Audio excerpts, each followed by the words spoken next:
So what I think we see a lot is IT projects struggling, and you hear at least a lot about that. Whether it's governmental or public or private, startups that fail. We somehow make up or make stuff that nobody really wants. That's why it fails.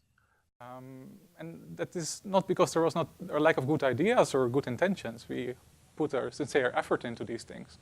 But somehow we fail to discover the right requirements.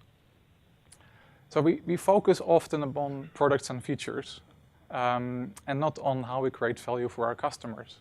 And we'll define customers a little bit later on in this talk, but I want to see this really broadly. So what you want to do is to build software that your customers want. And this problem is not unique to software. This problem is a business problem in general. Strategizer therefore developed this method called value proposition design, which they published in a book with the same title. And they aim to address this issue of what is it that our customers really want. So core in this book or in this method is the value proposition canvas, which tries to capture the why of your product or your service, which can be a software product or service, of course, then. And they give a lot of workshop techniques, ideas, questions, guidelines, hints and tips on how to get active and interactive with that, with your stakeholders, and to establish shared priorities for your development work. Because that is really something that is important to get to. What is important to develop first, right? So the agile methodologies, they offload this responsibility to the product owner. But what if there is no product owner? Or the product owner doesn't assert his role properly? Or the product owner only assumes an economic role? Still, we want to get the business drivers for our architecture right. Because if you don't have the business drivers, you build software that nobody wants. So, a quick introduction to the canvas, and we'll go into more detail soon. So today you are my customers, you're SATURN attendees, and I am giving the service of this talk.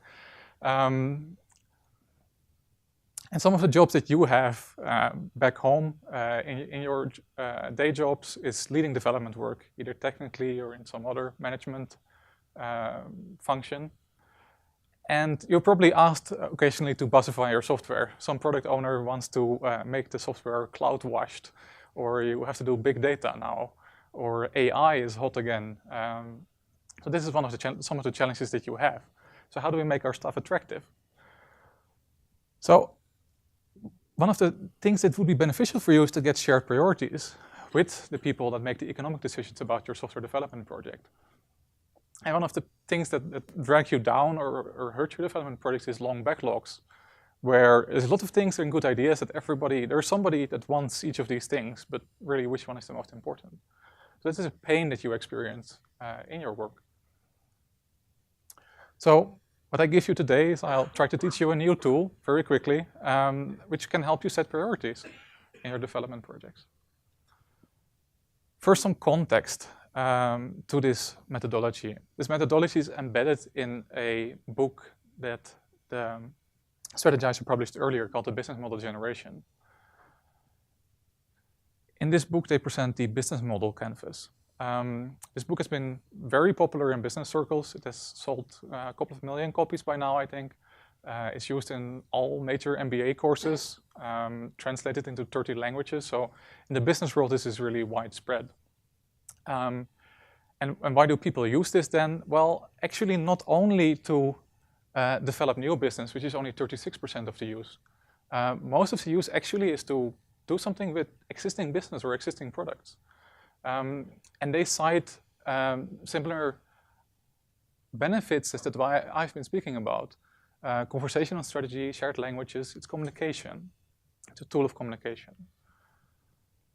So the business model canvas looks like this. There is 9 building blocks that they define for a business model. The 2 obvious ones are cost and revenue. Where do we get our money from and where does the money go to? Or other resources, of course. And the difference between these 2 is a profit. That can be a social profit or an economic profit. To perform your business, you need some partners that supply you with materials or supply you with some sort of service. You have some activities that are key to your business. key thing for me during delivering this talk is to have the slides and being able to talk. If I had lost my voice, then it would not be so much. And you have resources, either economic, but it can also be human resources. I mean, human resources are very important. Then you have customer relationships, so you have to have a way to attract and retain your customers and channels to communicate with your customers. But then there's these two core items. And those are really quite difficult to get right. And that is the value proposition and who's the customer. So Strategizer acknowledged this, and that is where, again, then this new book came into to fill this gap. And the value proposition canvas was introduced for. The thing you want to do while modeling your value proposition of your software is to find a fit between what your customer wants and that's what you are offering. If you find that fit, then there is a potential to make money. And we'll talk more about how to find out about that later. So quickly now the elements in some more formal way. We have customer segments, different groups of customers that share certain properties or share certain interests. We can talk about developers and architects. They may have a different interest in my talk today, or business users. There's jobs that these customers want to do. This can be very functional things. I want to develop a piece of software, I want to write some code. These are also social things. If you think for an architect, one of the social issues that you have is to build relationships with your stakeholders. This is a job. Not only defining the architecture, yeah, that is your primary job, but you also have other jobs. You also want to look good in front of your peers. That's why you're here at SATURN, to gain more knowledge. And so having these concepts of jobs, you also have pains and gains that come with those jobs. Things that you can either achieve, gains, or things that make your life more difficult, pains, in performing your job. On the other side then is our product or our service. So we have value propositions around that. We can have a collection of products and services that collectively form a value proposition. You can buy this and that and combine these two things. You can buy a computer with Windows. If I buy a computer without an operating system, I think there's very little people that do it nowadays because the value proposition for the average user is not good enough. So, and then we try to describe what are the things that create a gain for our users or our stakeholders? And what are the things that we make easier, alleviate life, or do we provide a painkiller? A little bit more about customers. I would say I promised you to give you a definition of this or explain how to see a customer. I mean, an easy way to see a customer is like a user of an app or a website, somebody buying something in an e-commerce platform. But customers can be much more complex. Think about government healthcare. There is a customer that is receiving the healthcare, the patient, the citizen of the country maybe. There is a person delivering that care who is maybe the user of the system. And then there is somebody that takes the economic decision to buy the system. They're all three customers of your software. And you have to have a matching value proposition to all of them to have a great product. If you don't have a good value proposition to the economic decision maker, which you is a customer, but it's excellent for the patient, it won't get bought because somebody's going to say stop before you have even sold it. The same is true in enterprise IT. There is your end user who has to do a certain job, has to fulfill a task, has to make a monthly report on the financial situation of the company, has to ship something. Yeah, those are the end users. They are very important. But there is also decision makers. They're managers, maybe your CTO that wants to do something with AI or signed a deal with Microsoft. These people are also important customers. You have to sell to them as well. And then there is the really interesting business models. And they are called double-ended business models. One of the examples that I think is very good and easy to understand is Airbnb. Airbnb is a platform where private people can rent out accommodation to other persons on the internet, for those that do not know Airbnb. So Airbnb as a platform has to have a value proposition both to the people that rent the accommodation and the people that sell the accommodation. Think about that. It's not just enough to sell rooms. There has to be something in it for the person selling the room as well, right? So we want to make it valuable to both and want to make it a good experience for both of these customers. So therefore, this is quite complex. So to understand our customers, we want to observe them. And here, I think we have come quite far in software. You see, or you hear even today, already in the morning, references to user experience design. So we want to see what sort of work does our user do. We interview them, we observe them, we talk to them. We develop personas that describe the different users that we have. So we've come quite a long way there. And then it's important to realize again that these jobs, there is functional things that we want to achieve, and there is these social, soft things that we want to achieve. And as I mentioned, the examples of the architect, right? You as an architect want to also improve relationship with your stakeholders. So soft jobs. What are really your jobs? Once you know your customers, you want to define your value proposition. What is it that I'm offering to the customer? There is many different tools and techniques, tricks offered in the book. I took out this one, which is an ad lib. So it says, our something helps somebody who want to by doing something else. So it is a little bit abstract. So this talk helps architects that want to work with business goals by helping them communicate about this and teaching them a new tool.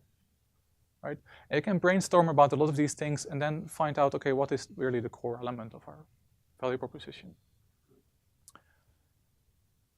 Once you get to a value proposition and you have defined who your customers are, you want to go and find this fit, right? And just like in software, we want to test this. We want to test this as early as possible.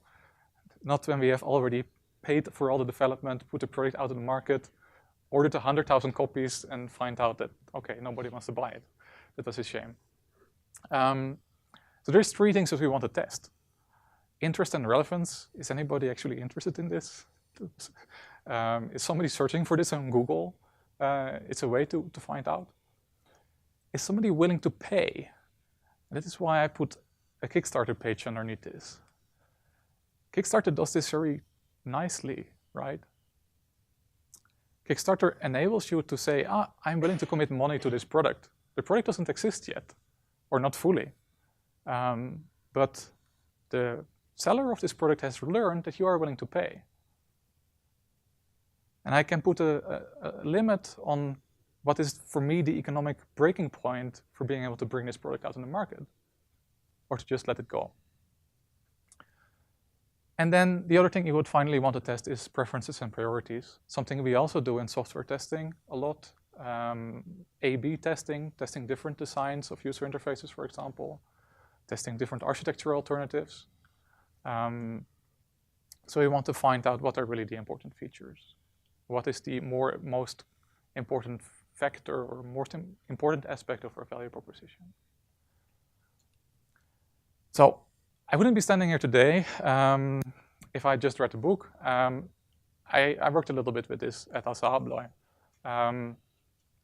We are an industrial company, so we make a lot of things, pieces of hardware, keys, among others. And one of the challenges, of course, or one of the, not really challenges, but opportunities, if you are in industry, is in selling not only the physical thing, but selling a service around it, or selling information.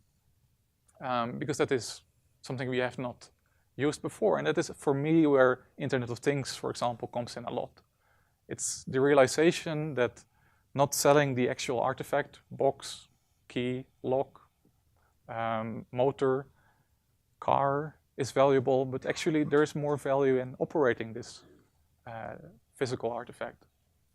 So this is one of the challenges we have had, and one of the projects that I talk about, this transition. So what we then did is to look at, okay, who are our customers? We did a quick brainstorm during a workshop and listed some customers and then tried to set the scope. We profiled the customer. We have a methodology within the group that we call the voice of the customer, which means that Some people go out with structured interviews and observation checklists and essentially do sort of what a UX designer would do and look at how somebody is using our products. So we had that as an input to finding out what our customer needs. We also had people from our sales team participating because they know the customer, what they want. We had the product owner participating because product owners know what we're selling. We had account managers participating because they talk to the economic decision makers. And then so we brainstormed and we came to some jobs and some pains and gains that our customer has. Then we did some sort of a gap analysis. It's a bit fake because I had to anonymize this. But you see there is some marks there. So there was green marks. Well, this thing we do pretty good. We offer a solution to this problem. There is the pink reddish crosses, like, oh, this we don't do yet. This is an opportunity for us. And there is the orange check marks, like, yeah, we sort of do this, but we could do this a lot better than we do today. So with that input, we can start doing structured prioritization. We took all these jobs, wrote down, do we fulfill this? Filter out all the ones that we already fulfilled, and you try to prioritize. And from that, it becomes very easy to prioritize cases in your backlog. Which user story am I going to develop next? Some summary before we round up of what we learned during this exercise. So this even worked quite well for smaller projects. A lot of the things in the book can feel very heavy, large, heavy weight, sort of a big upfront design, to use the software term. But we did this on products that are developed part-time by 3 developers, for example. And that also seems to work quite well. Iteration is severely or significantly encouraged because you won't get it right from the start. You have to test and you have to learn. It took us, for you to get sort of a sense of time, if you want to try this at home, it took us about half a day to really in-depth profile to customers and find some sort of a fit. So do this analysis that I showed. Our salespeople, they really loved this because this was one of the first times that we, in a structured way, asked them, what do our customers want? And showed them, okay, well, now we're prioritizing our development based on what our customers want. This makes things easier for sales in communicating with their customers or our customers. The final thing is that, and that is why I had this interlude on the business model canvas, you have to put this inside a sustainable business model. You can have a very good value proposition, but if the business is not going to go around economically, socially, legally, it's not going to work. So keep that in mind. So with that, I hope that the test of my fit for this audience was successful. I've delivered some value to you by learning you a new tool, giving you ideas on how to solve some problems at home. And I welcome any questions that you have.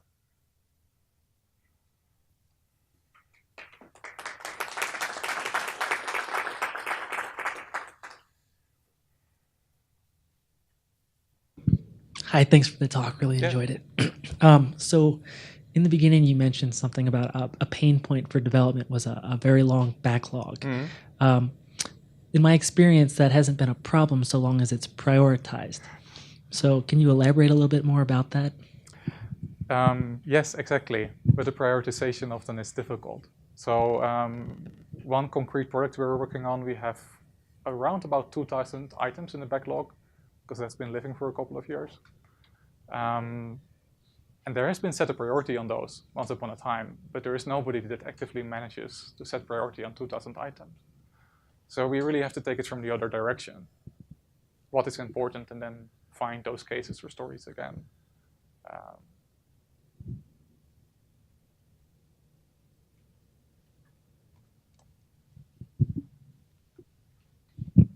Thanks for the talk. Can you speak a little bit about the composition of people in the room, not just the business side of the house, but technology side of the house, so like architect, but then beyond that, what was their contribution to this? Were they in the room, or were they, yeah, we'll come up with this and then we'll talk to them later? No, so I mean, so I mostly sat in between there as a bridge as the architect. But communication becomes easier. I find that technology people often like structured methods. So if you show them a list of things and some way that you came to that, they're more eager to accept it than some salesperson running into the room with the latest requirement. But I think it is a little bit up to the architect's discretion to see who should be in the room. If I would have had user experience designers on this project, I would certainly have brought them in, for example.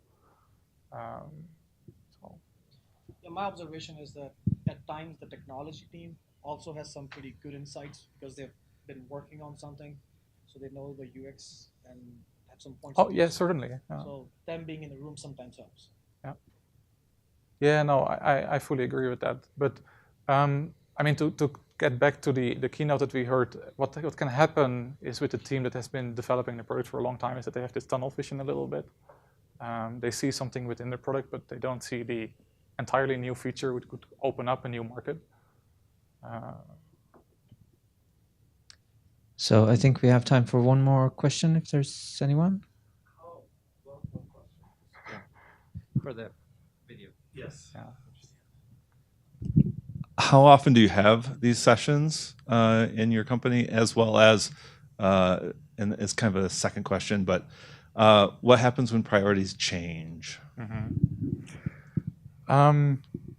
I worked for the company 1 year, so I haven't had them so often. I try to have them based on limited experience every quarter, every half a year, to be able to steer sort of how a project is developing. And now I forgot your second question. Can you briefly? Priorities. Yeah, of course priorities change, but I think in our company, as I said, we're in industrial. We develop systems for buildings, entrance systems. That market moves so slowly. We still sell products that we developed in the 50s, which I think no sort of technology company could say. So I'm now working on a machine design project for the software aspect of that. Has to go into our factory network. And we're struggling with that because we have to cater for these things that somebody thought up 50 years ago. And we don't know really how to cover that entire span. So. Okay, thanks to Thijmen. Thank you, Jan.